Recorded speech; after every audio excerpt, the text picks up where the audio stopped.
Gulliver's Travels by Jonathan Swift. Narrated by Jack Chickijian.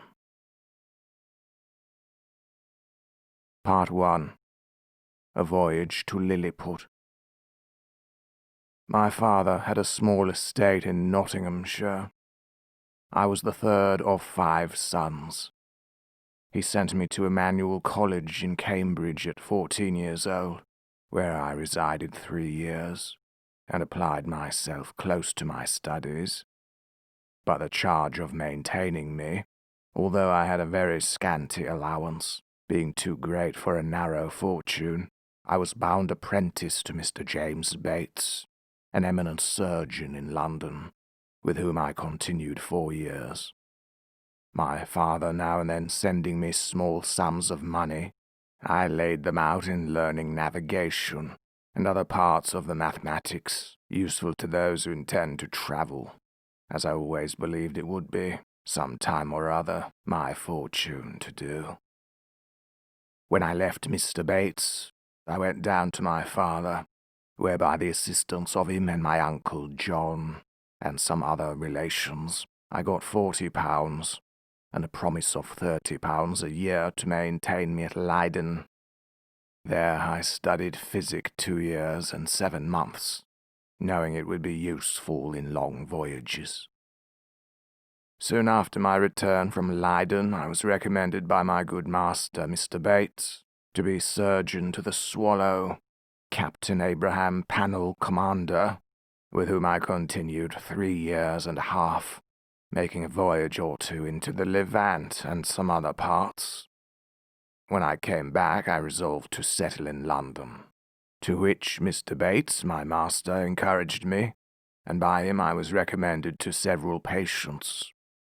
I took part of a small house in the Old Jewry, and being advised to alter my condition, I married Mrs. Mary Burton, second daughter to Mr. Edmund Burton, hosier, in Newgate Street, with whom I received £400 for a portion.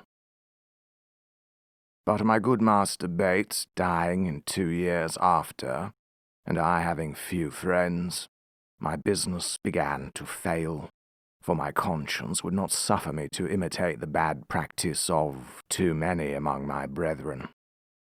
Having therefore consulted with my wife and some of my acquaintance, I determined to go again to sea.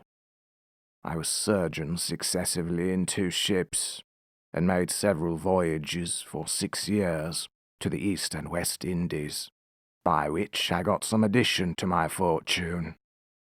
My hours of leisure I spent in reading the best authors, ancient and modern, being always provided with a good number of books. And when I was ashore, in observing the manners and dispositions of the people, as well as learning their language, wherein I had a great facility, by the strength of my memory. The last of these voyages not proving very fortunate, I grew weary of the sea, and intended to stay at home with my wife and family. I removed from the Old Jewry to Fetter Lane, and from there to Wapping, hoping to get business among the sailors, but it would not turn to account. After 3 years' expectation that things would mend, I accepted an advantageous offer from Captain William Pritchard, master of the Antelope, who was making a voyage to the South Sea. We set sail from Bristol May 4th, 1699, and our voyage was at first very prosperous. It would not be proper, for some reasons, to trouble the listener with the particulars of our adventures in those seas. Let it suffice to inform him that in our passage from there to the East Indies, we were driven by a violent storm to the northwest of Van Diemen's Land. By an observation, we found ourselves in the latitude of 30 degrees 2 minutes south. 12 of our crew were dead by immoderate labor and ill food. The rest were in a very weak condition. On the 5th of November, which was the beginning of summer in those parts, the weather being very hazy, The seaman spied a rock within half a cable's length of the ship, but the wind was so strong that we were driven directly upon it and immediately split. 6 of the crew, of whom I was one, having let down the boat into the sea, made a shift to get clear of the ship and the rock. We rowed, by my computation, about 3 leagues, till we were able to work no longer, being already spent with labour while we were in the ship. We therefore trusted ourselves to the mercy of the waves, and in about half an hour the boat was overset by a sudden flurry from the north. What became of my companions in the boat, as well as of those who escaped on the rock, or were left in the vessel, I cannot tell, but conclude they were all lost. For my own part, I swam as fortune directed me, and was pushed forward by wind and tide.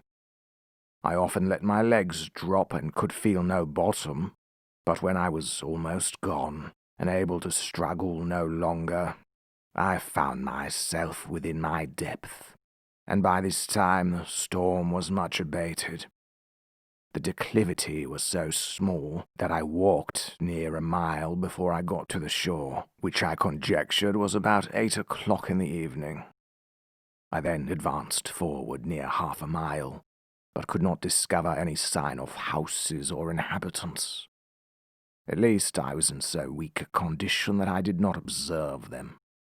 I was extremely tired, and with that, and the heat of the weather, and about half a pint of brandy that I drank as I left the ship, I found myself much inclined to sleep. I lay down on the grass, which was very short and soft, where I slept sounder than ever I remembered to have done in my life, and as I reckoned, about 9 hours, for when I awoke it was just daylight.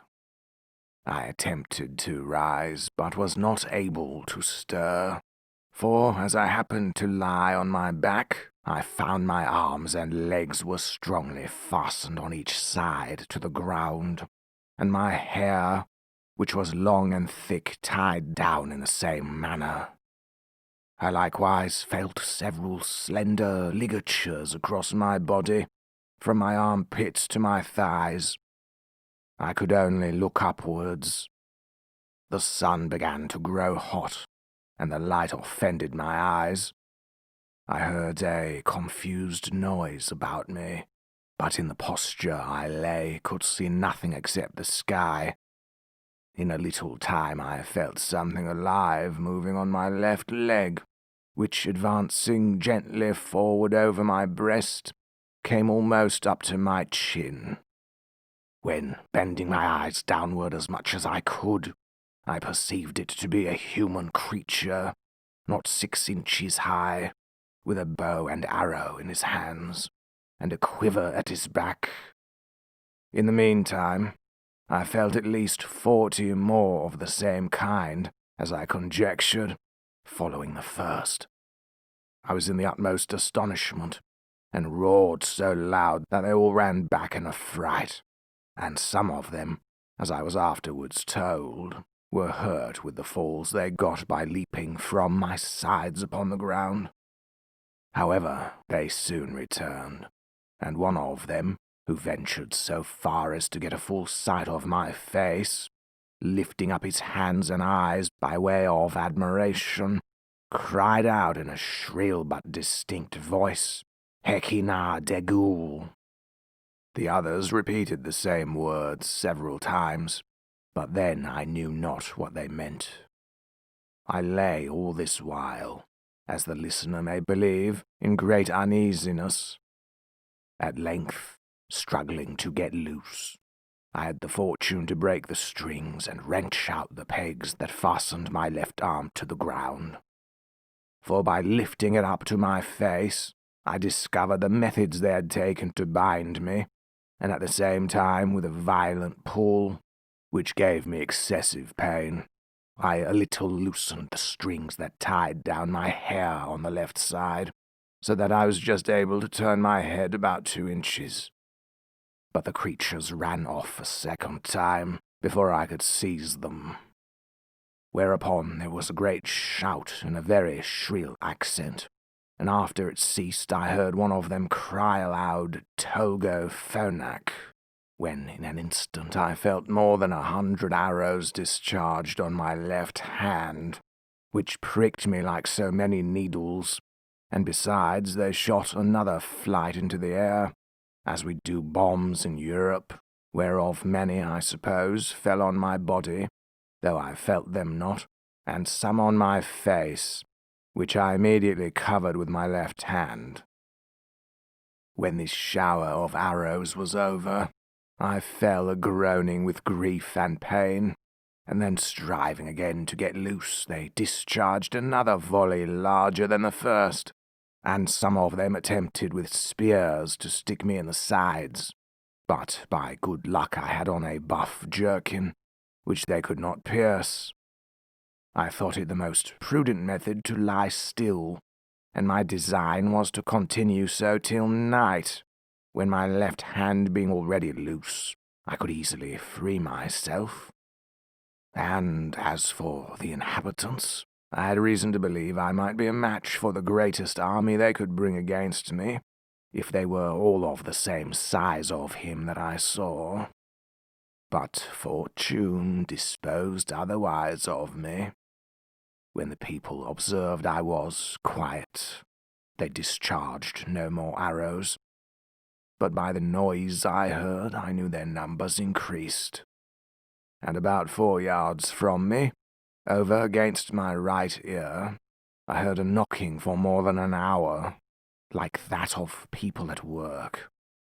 When turning my head that way, as well as the pegs and strings would permit me, I saw a stage erected about 1.5 feet from the ground, capable of holding 4 of the inhabitants, with 2 or 3 ladders to mount it, from where one of them, who seemed to be a person of quality, made me a long speech, whereof I understood not 1 syllable. But I should have mentioned that before the principal person began his oration, he cried out 3 times, "Langro Deul San." These words and the former were afterwards repeated and explained to me, whereupon immediately about 50 of the inhabitants came and cut the strings that fastened the left side of my head, which gave me the liberty of turning it to the right, and of observing the person and gesture of him that was to speak. He appeared to be of middle age, and taller than any of the other 3 who attended him, whereof one was a page that held up his train, and seemed to be somewhat longer than my middle finger. The other 2 stood one on each side to support him. He acted every part of an orator, and I could observe many periods of threatenings, and others of promises, pity, and kindness. I answered in a few words, but in the most submissive manner, lifting up my left hand and both my eyes to the sun, as calling him for a witness, and being almost famished with hunger, having not eaten a morsel for some hours before I left the ship. I found the demands of nature so strong upon me that I could not forbear showing my impatience, perhaps against the strict rules of decency, by putting my finger frequently to my mouth to signify that I wanted food. The Hergo, for so they call a great lord, as I afterwards learnt, understood me very well. He descended from the stage and commanded that several ladders should be applied to my sides, on which above 100 of the inhabitants mounted and walked towards my mouth, laden with baskets full of meat, which had been provided and sent there by the king's orders, upon the first intelligence he received of me. I observed there was the flesh of several animals, but could not distinguish them by the taste. There were shoulders, legs, and loins, shaped like those of mutton, and very well dressed, but smaller than the wings of a lark. I ate them by 2 or 3 at a mouthful, and took 3 loaves at a time, about the bigness of musket bullets. They supplied me as fast as they could, showing 1,000 marks of wonder and astonishment at my bulk and appetite. I then made another sign that I wanted drink. They found by my eating that a small quantity would not suffice me, and being a most ingenious people, they slung up, with great dexterity, one of their largest hogsheads, then rolled it towards my hand, and beat out the top. I drank it off at a draught, which I might well do, for it did not hold half a pint, and tasted like a small wine of Burgundy, but much more delicious. They brought me a second hogshead, which I drank in the same manner, and made signs for more, but they had none to give me.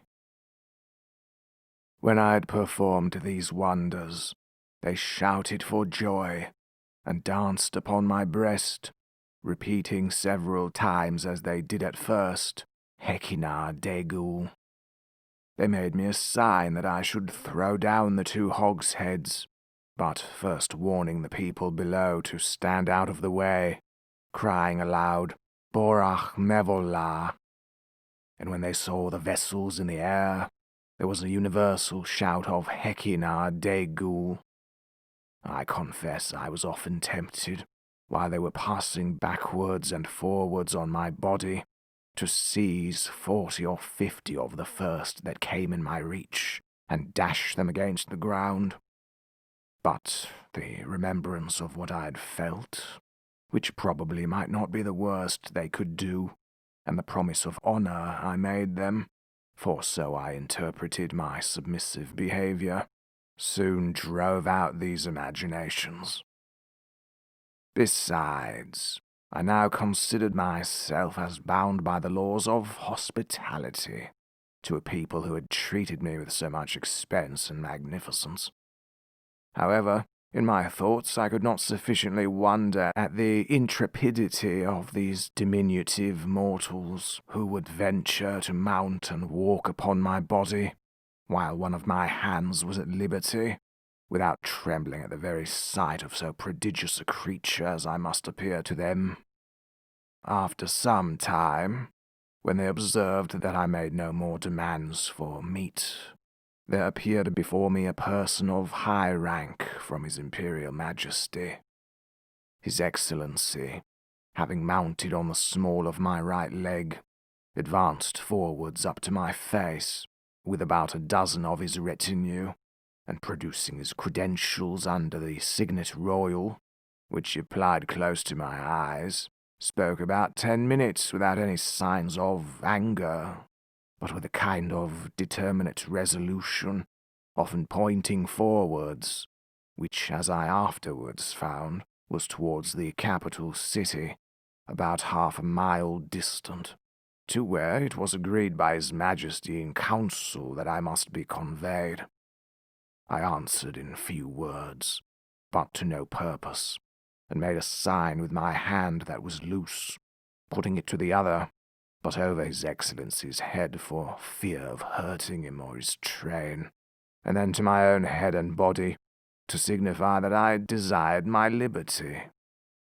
It appeared that he understood me well enough, for he shook his head by way of disapprobation, and held his head in a posture to show that I must be carried as a prisoner.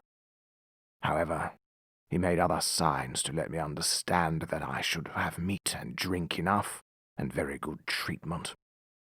Whereupon I once more thought of attempting to break my bonds.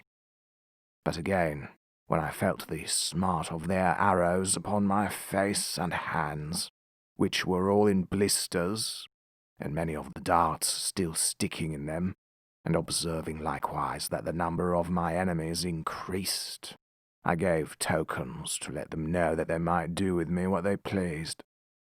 At this, the Hergo and his train withdrew, with much civility and cheerful countenances.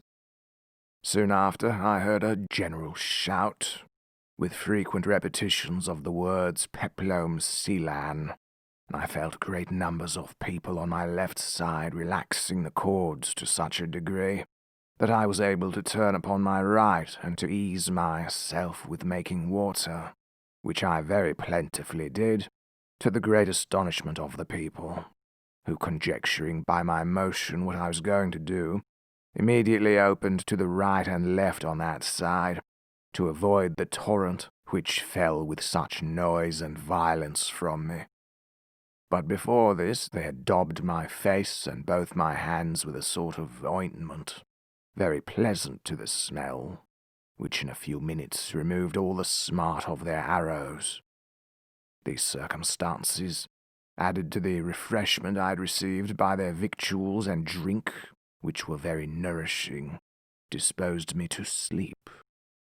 I slept about 8 hours, as I was afterwards assured, and it was no wonder, for the physicians, by the Emperor's order, had mingled the sleepy potion in the hogshead of wine. It seems that upon the first moment I was discovered sleeping on the ground, after my landing, the Emperor had early notice of it by an express, and determined in council that I should be tied in the manner I have related, which was done in the night while I slept, that plenty of meat and drink should be sent to me, and a machine prepared to carry me to the capital city. This resolution perhaps may appear very bold and dangerous, and I am confident it would not be imitated by any prince in Europe on a similar occasion. However, in my opinion, it was extremely prudent, as well as generous, for supposing these people had endeavored to kill me with their spears and arrows while I was asleep, I should certainly have awoken with the first sense of pain, which might so far have roused my rage and strength as to have enabled me to break the strings wherewith I was tied, after which, as they were not able to make resistance, so they could expect no mercy.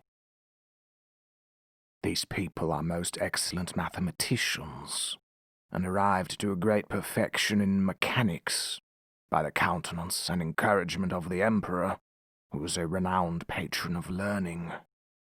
This prince has several machines fixed on wheels, for the carriage of trees and other great weights.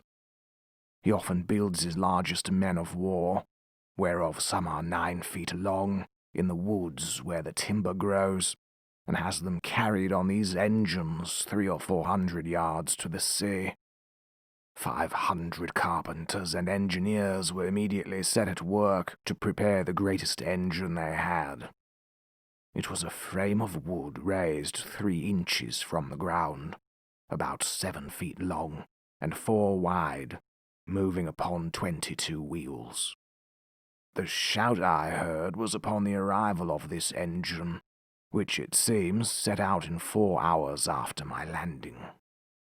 It was brought parallel to me as I lay, but the principal difficulty was to raise and place me in this vehicle. 80 poles, each of 1 foot high, were erected for this purpose, and very strong cords, of the bigness of pack thread, were fastened by hooks to many bandages, which the workmen had girt round my neck, my hands and my body and my legs. 900 of the strongest men were employed to draw up these cords, by many pulleys fastened on the poles, and thus, in less than 3 hours, I was raised and slung into the engine and there tied fast. All this I was told, for while the operation was performing, I lay in a profound sleep, by the force of that soporiferous medicine infused into my liquor. 1,500 of the Emperor's largest horses, each about 4 inches and a half high, were employed to draw me towards the metropolis, which, as I said, was half a mile distant. About 4 hours after we began our journey, I awoke by a very ridiculous accident, for the carriage being stopped a while to adjust something that was out of order, 2 or 3 of the young natives had the curiosity to see how I looked when I was asleep. They climbed up into the engine, and advancing very softly to my face, one of them, an officer in the guards, put the sharp end of his half-pike a good way up into my left nostril, which tickled my nose like a straw, and made me sneeze violently, whereupon they stole off unperceived, and it was 3 weeks before I knew the cause of my waking so suddenly. We made a long march the remaining part of the day, and rested at night with 500 guards on each side of me, half with torches and half with bows and arrows, ready to shoot me if I should offer to stir. The next morning at sunrise we continued our march, and arrived within 200 yards of the city gates about noon. The Emperor and all his court came out to meet us, but his great officers would by no means suffer his Majesty to endanger his person by mounting on my body. At the place where the carriage stopped, there stood an ancient temple, esteemed to be the largest in the whole kingdom, which, having been polluted some years before by an unnatural murder, was, according to the zeal of those people, looked upon as profane, and therefore had been applied to common use, and all the ornaments and furniture carried away. In this edifice it was determined I should lodge. The great gate fronting to the north was about 4 feet high, and almost 2 feet wide, through which I could easily creep. On each side of the gate was a small window, not above 6 inches from the ground. Into that, on the left side, the king's smith conveyed 411 chains, like those that hang to a lady's watch in Europe, and almost as large, which were locked to my left leg with 36 padlocks. Over against this temple, on the other side of the great highway, at 20 feet distance, there was a turret at least 5 feet high.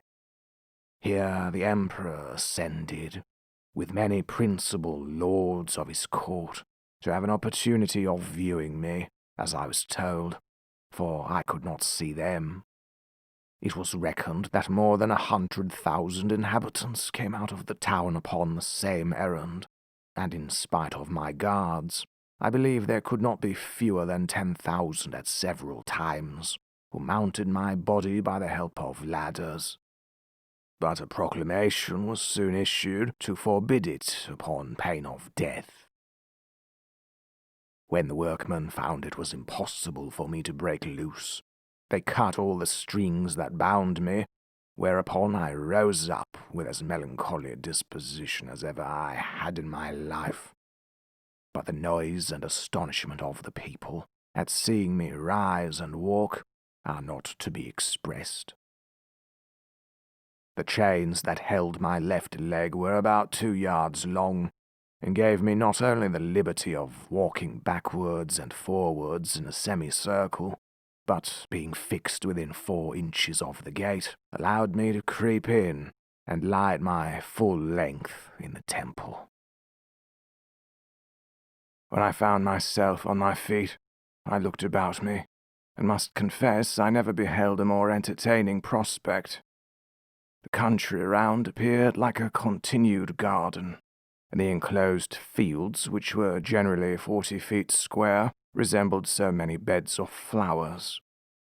These fields were intermingled with woods of half a stang, and the tallest trees, as I could judge, appeared to be 7 feet high.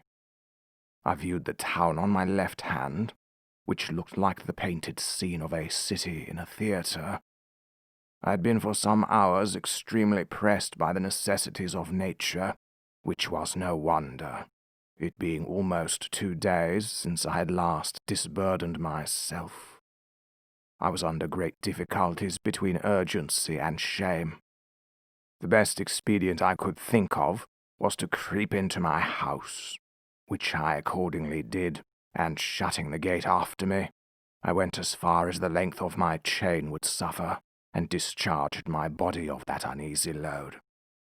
But this was the only time I was ever guilty of so uncleanly an action, for which I cannot but hope the candid listener will give some allowance. After he has maturely and impartially considered my case and the distress I was in. From this time my constant practice was, as soon as I rose, to perform that business in open air, at the full extent of my chain, and due care was taken every morning before company came, that the offensive matter should be carried off in wheelbarrows by 2 servants appointed for that purpose.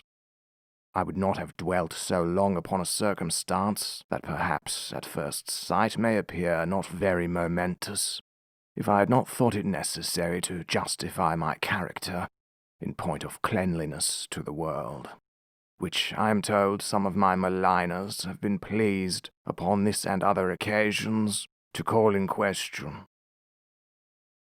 When this adventure was at an end, I came back out of my house, having occasion for fresh air. The Emperor was already descended from the tower, and advancing on horseback towards me, which had like to have cost him dear, for the beast, though very well trained, yet wholly unused to such a sight, which appeared as if a mountain moved before him, reared up on its hinder feet. But that prince, who was an excellent horseman, kept his seat, till his attendants ran in and held the bridle, while his majesty had time to dismount.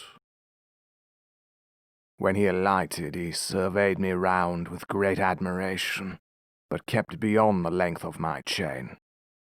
He ordered his cooks and butlers, who were already prepared, to give me victuals and drink, which they pushed forward in a sort of vehicle upon wheels, till I could reach them. I took these vehicles and soon emptied them all. 20 of them were filled with meat, and 10 with liquor.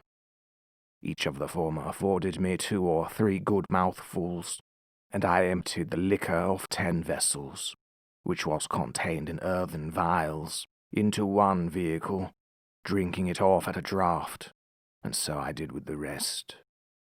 The Empress and young princes of the blood of both sexes, attended by many ladies, sat at some distance in their chairs. But upon the accident that happened to the Emperor's horse, they alighted and came near his person, which I am now going to describe. He is taller by almost the breadth of my nail than any of his court, which alone is enough to strike awe into the beholders. His features are strong and masculine, with an Austrian lip and arched nose, his complexion olive, his countenance erect, his body and limbs well proportioned, all his motions graceful, and his deportment majestic. He was then past his prime, being 28 years and 3/4 old, of which he had reigned about 7 in great felicity, and generally victorious.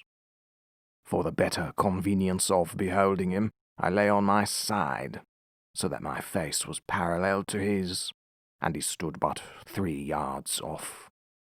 However, I have had him since many times in my hand, and therefore cannot be deceived in the description. His dress was very plain and simple, and the fashion of it between the Asiatic and the European. But he had on his head a light helmet of gold, adorned with jewels, and a plume on the crest. He held his sword drawn in his hand to defend himself, if I should happen to break loose. It was almost 3 inches long. The hilt and scabbard were gold enriched with diamonds. His voice was shrill, but very clear and articulate, and I could distinctly hear it when I stood up. The ladies and courtiers were all most magnificently clad, so that the spot they stood upon seemed to resemble a petticoat spread upon the ground, embroidered with figures of gold and silver. His Imperial Majesty spoke often to me, and I returned answers, but neither of us could understand a syllable. There were several of his priests and lawyers present, as I conjectured by their habits, who were commanded to address themselves to me, and I spoke to them in as many languages as I had the least smattering of, which were High and Low Dutch, Latin, French, Spanish, Italian, and lingua franca, but all to no purpose. After about 2 hours, the court retired, and I was left with a strong guard to prevent the impertinence and probably the malice of the rabble, who were very impatient to crowd about me as near as they desired, and some of them had the impudence to shoot their arrows at me, as I sat on the ground by the door of my house, whereof one very narrowly missed my left eye. But the colonel ordered 6 of the ringleaders to be seized, and thought no punishment so proper as to deliver them bound into my hands, which some of his soldiers accordingly did, pushing them forward with the butt ends of their pikes into my reach. I took them all in my right hand, put 5 of them into my coat pocket, and as to the 6th, I made a countenance as if I would eat him alive. The poor man squalled terribly, and the colonel and his officers were in much pain, especially when they saw me take out my penknife. But I soon put them out of fear, for, looking mildly, and immediately cutting the strings he was bound with, I set him gently on the ground, and away he ran. I treated the rest in the same manner, taking them one by one out of my pocket, and I observed both the soldiers and people were highly delighted at this mark of my clemency, which was represented very much to my advantage at court. Towards night I got with some difficulty into my house, where I lay on the ground, and continued to do so about a fortnight, during which time the Emperor gave orders to have a bed prepared for me. 600 beds of the common measure were brought in carriages and worked up in my house. 150 of their beds sewn together made up the breadth and length, and these were 4 double, which, however, kept me but very indifferently from the hardness of the floor, that was of smooth stone. By the same computation they provided me with sheets, blankets, and coverlets, tolerable enough for one who had been so long inured to hardships. As the news of my arrival spread through the kingdom, it brought prodigious numbers of rich, idle, and curious people to see me, so that the villages were almost emptied, and great neglect of tillage and household affairs must have ensued if His Imperial Majesty had not provided by several proclamations and orders of state against this inconveniency. He directed that those who had already beheld me should return home, and not presume to come within 50 yards of my house without license from the court, whereby the secretaries of state got considerable fees.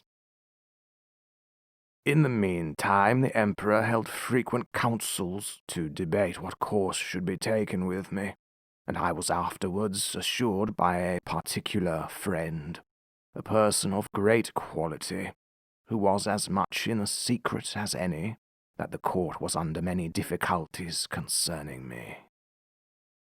They apprehended my breaking loose, that my diet would be very expensive, and might cause a famine.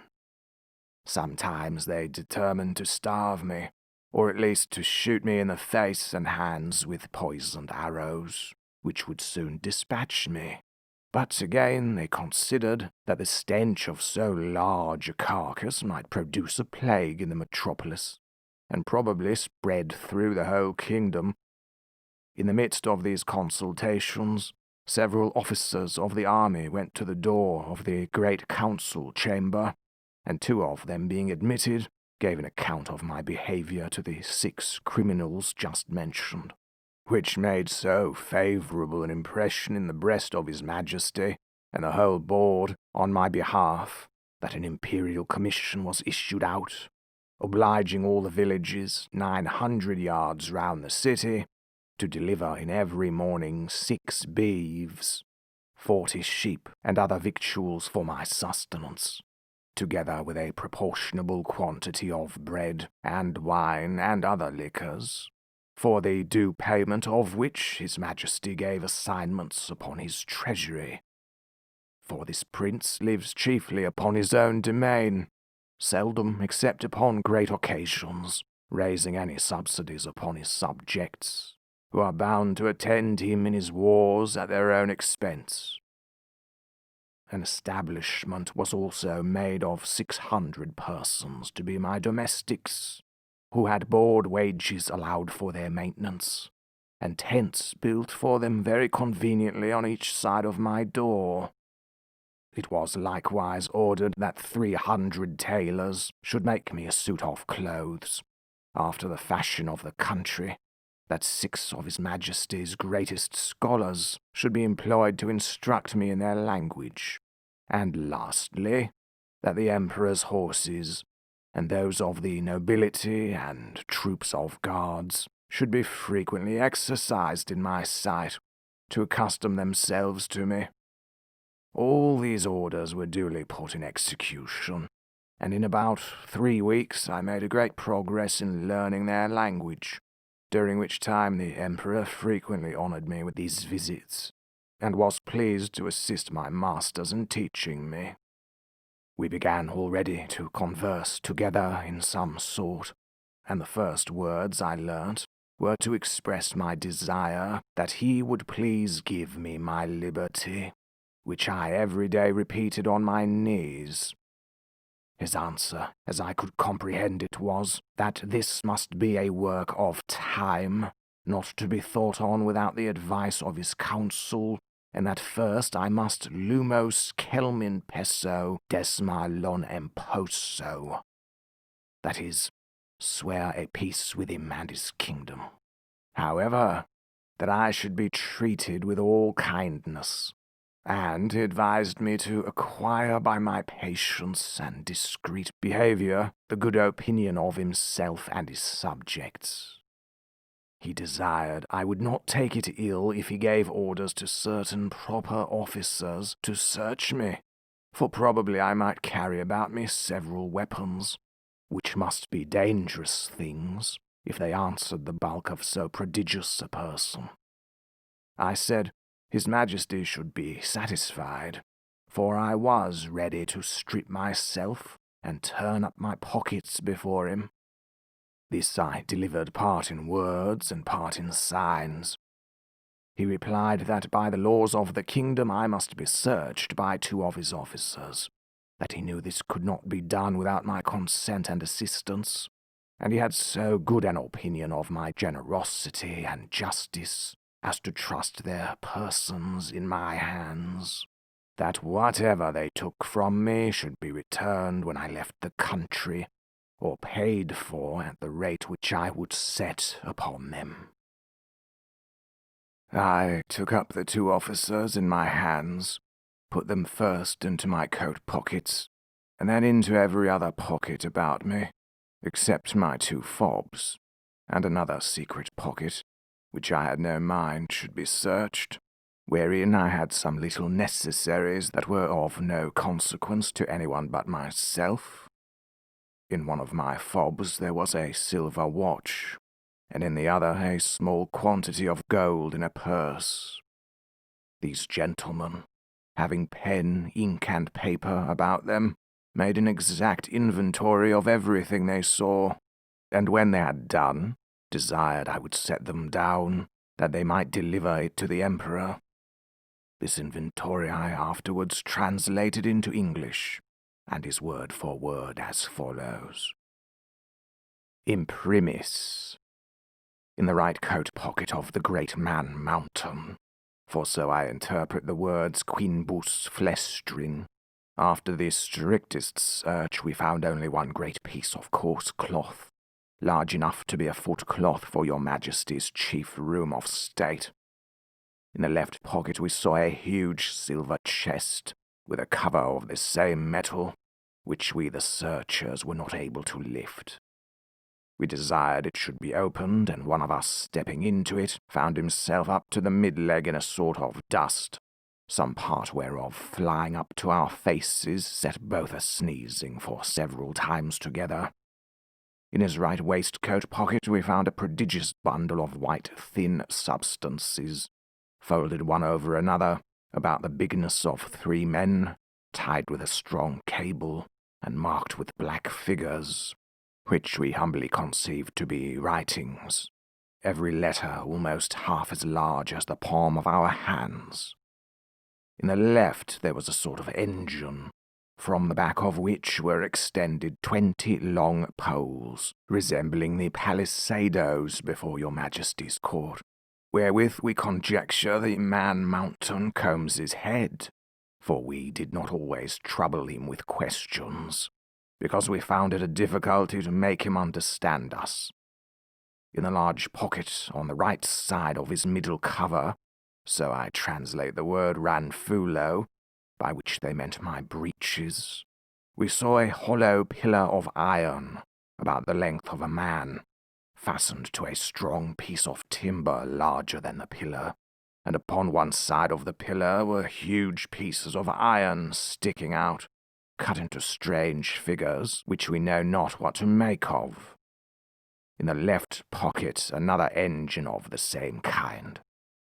In the smaller pocket on the right side were several round flat pieces of white and red metal of different bulk.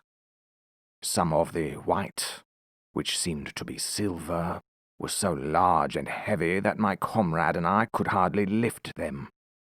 In the left pocket were 2 black pillars irregularly shaped. We could not, without difficulty, reach the top of them, as we stood at the bottom of his pocket. One of them was covered, and seemed all of a piece. But at the upper end of the other there appeared a white round substance, about twice the bigness of our heads. Within each of these was enclosed a prodigious plate of steel, which by our orders we obliged him to show us, because we apprehended they might be dangerous engines. He took them out of their cases, and told us that in his own country his practice was to shave his beard with one of these, and cut his meat with the other. There were 2 pockets which we could not enter. These he called his fobs. There were 2 large slits cut into the top of his middle cover, but squeezed close by the pressure of his belly. Out of the right fob hung a great silver chain, with a wonderful kind of engine at the bottom. We directed him to draw out whatever was at the end of that chain, which appeared to be a globe, half silver and half of some transparent metal.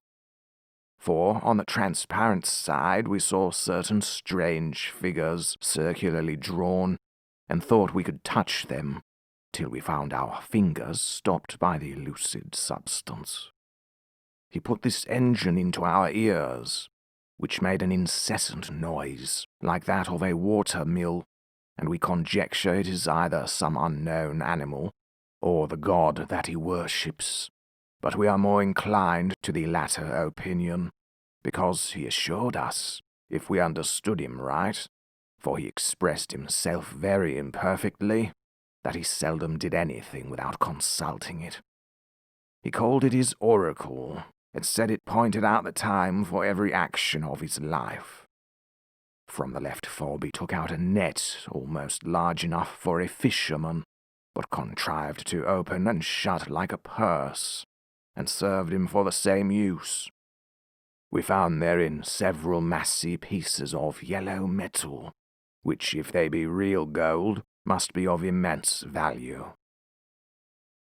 Having thus, in obedience to your Majesty's commands, diligently searched all his pockets, we observed a girdle about his waist made of the hide of some prodigious animal, from which, on the left side, hung a sword of the length of 5 men, and on the right a bag or pouch divided into 2 cells, each cell capable of holding 3 of your Majesty's subjects. In one of these cells were several globes or balls of a most ponderous metal, about the bigness of our heads, and requiring a strong hand to lift them. The other cell contained a heap of certain black grains, but of no great bulk or weight, for we could hold above 50 of them in the palms of our hands. This is an exact inventory of what we found about the body of the man Mountain, who used us with great civility and due respect to your Majesty's commission. Signed and sealed on the 4th day of the 89th moon of your Majesty's auspicious reign. Clefren Freelock, Marcy Freelock. When this inventory was read over to the Emperor, he directed me, although in very gentle terms, to deliver up the several particulars. He first called for my scimitar, which I took out, scabbard and all. In the meantime, he ordered 3,000 of his choicest troops, who then attended him, to surround me at a distance, with their bows and arrows just ready to discharge. But I did not observe it, for my eyes were wholly fixed upon his Majesty.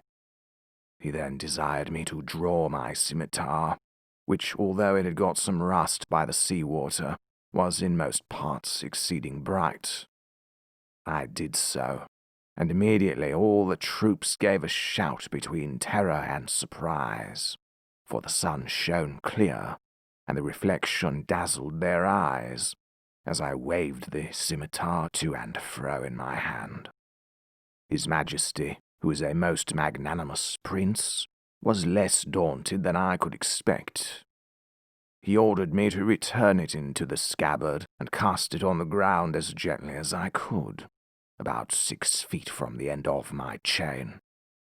The next thing he demanded was one of the hollow iron pillars, by which he meant my pocket pistols. I drew it out, and at his desire, as well as I could, expressed to him the use of it, and charging it only with powder, which by the closeness of my pouch happened to escape wetting in the sea, an inconvenience against which all prudent mariners take special care to provide. I first cautioned the Emperor not to be afraid, and then I let it off in the air. The astonishment here was much greater than at the sight of my scimitar. Hundreds fell down as if they had been struck dead, and even the Emperor, although he stood his ground, could not recover himself for some time. I delivered up both my pistols in the same manner as I had done my scimitar, and then my pouch of powder and bullets, begging him that the former might be kept from fire, for it would kindle with the smallest spark, and blow up his imperial palace into the air. I likewise delivered up my watch, which the Emperor was very curious to see, and commanded 2 of his tallest yeomen of the guards to bear it on a pole upon their shoulders, as draymen in England do a barrel of ale.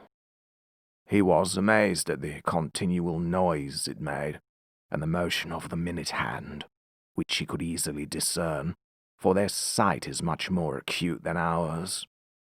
He asked the opinions of his learned men about it, which were various and remote, as the listener may well imagine without my repeating, although, indeed, I could not very perfectly understand them. I then gave up my silver and copper money, my purse, with 9 large pieces of gold, and some smaller ones, my knife and razor, my comb and silver snuff-box, my handkerchief and journal-book. My scimitar, pistols, and pouch were conveyed in carriages to His Majesty's stores, but the rest of my goods were returned to me. I had, as I before observed, 1 private pocket, which escaped their search, wherein there was a pair of spectacles, which I sometimes use for the weakness of my eyes, a pocket perspective, and some other little conveniences, which, being of no consequence to the Emperor, I did not think myself bound in honour to discover, and I apprehended they might be lost or spoiled if I ventured them out of my possession. My gentleness and good behaviour had gained so far on the Emperor and his court, and indeed upon the army and people in general, that I began to conceive hopes of getting my liberty in a short time. I took all possible methods to cultivate this favorable disposition. The natives came, by degrees, to be less apprehensive of any danger from me. I would sometimes lie down and let 5 or 6 of them dance on my hand, and at last the boys and girls would venture to come and play at hide-and-seek in my hair. I had now made a good progress in understanding and speaking the language. The Emperor had a mind one day to entertain me with several of the country shows, wherein they exceed all nations I have known, both for dexterity and magnificence.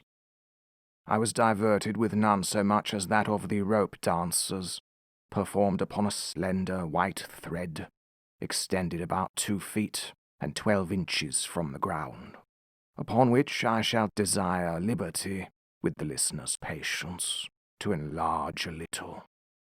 This diversion is only practiced by those persons who are candidates for great employments and high favour at court. They are trained in this art from their youth, and are not always of noble birth or liberal education.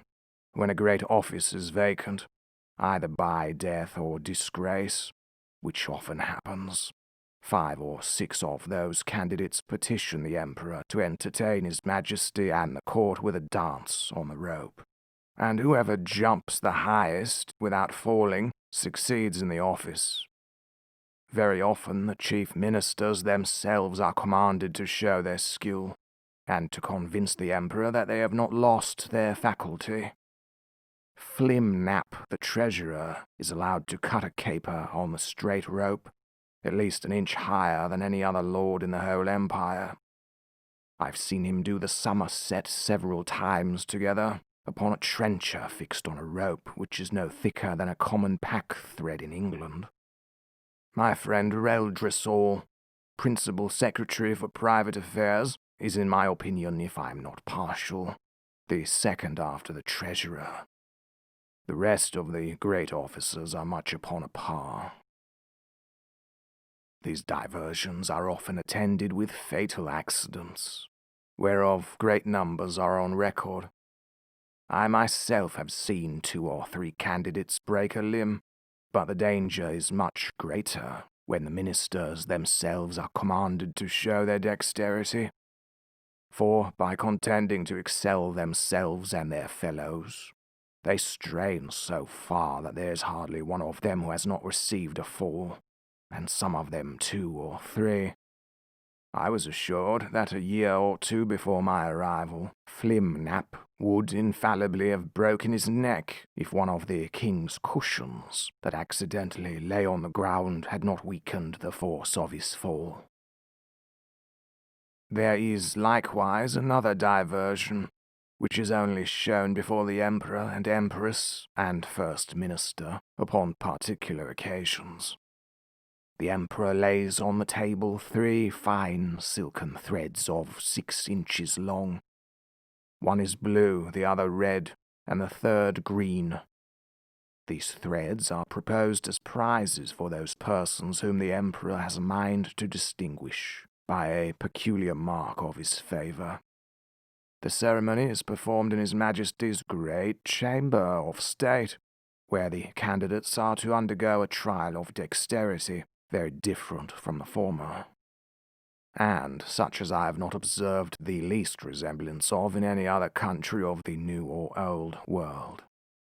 The Emperor holds a stick in his hands, both ends parallel to the horizon, while the candidates, advancing one by one, sometimes leap over the stick, sometimes creep under it, backward and forward, several times according as the stick is advanced or depressed. Sometimes the Emperor holds one end of the stick, and his first minister the other. Sometimes the minister has it entirely to himself. Whoever performs his part with most agility, and holds out the longest in leaping and creeping, is rewarded with the blue-coloured silk. The red is given to the next, and the green to the third, which they all wear girt twice round about the middle. And you see few great persons about this court who are not adorned with one of these girdles. The horses of the army and those of the royal stables, having been daily led before me, were no longer shy, but would come up to my very feet without starting. The riders would leap them over my hand as I held it on the ground, and one of the Emperor's huntsmen upon a large courser took my foot, shoe and all, which was indeed a prodigious leap. I had the good fortune to divert the Emperor one day after a very extraordinary manner.